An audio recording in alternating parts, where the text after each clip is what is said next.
নৃশংসতার প্রতিবাদে আজকে বিশ্বব্যাপী পালিত হচ্ছে প্যালেস্টাইন দিবস এবং সারা পৃথিবীতে মানুষ ইহুদি নাসারাদের এই হত্যাযজ্ঞের বিরুদ্ধে প্রতিবাদ জানিয়েছে, ঘৃণা ভরে তাদের এই কর্মকাণ্ডকে প্রত্যাখ্যান করেছে।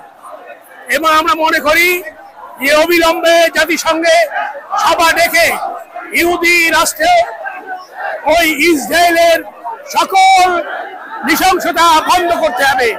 প্রয়োজনে তাদেরকে সারা বিশ্বের মানুষ, সারা দেশ, সকল দেশ বয়কট করবে এবং অবিলম্বে এই নৃশংসতা বন্ধ না হলে ইসরায়েলের নাম নিশানা পৃথিবী থেকে মুছে ফেলার জন্য সকল বিশ্বের সকল মুসলিমকে ঐক্যবদ্ধ হতে হবে।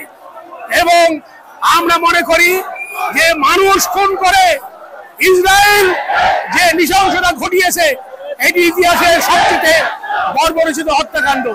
আমরা এই হত্যাকাণ্ডের তীব্র নিন্দা জানাই এবং অবিলম্বে বন্ধ করে প্যালেস্টাইনিদের অধিকার পুনঃপ্রতিষ্ঠা এবং স্বাধীন রাষ্ট্র ঘোষণার দাবি জানাচ্ছি। এবং একই সাথে জাতিসংঘের মানবাধিকার কমিশন তদন্ত করবে এবং নেতানিয়াহু সহ সরকারের এই হত্যাকাণ্ডের সহ সকলের বিরুদ্ধে আন্তর্জাতিক আদালতে অভিযোগ এনে বিচার করে তাদের সাজার ব্যবস্থা করতে হবে।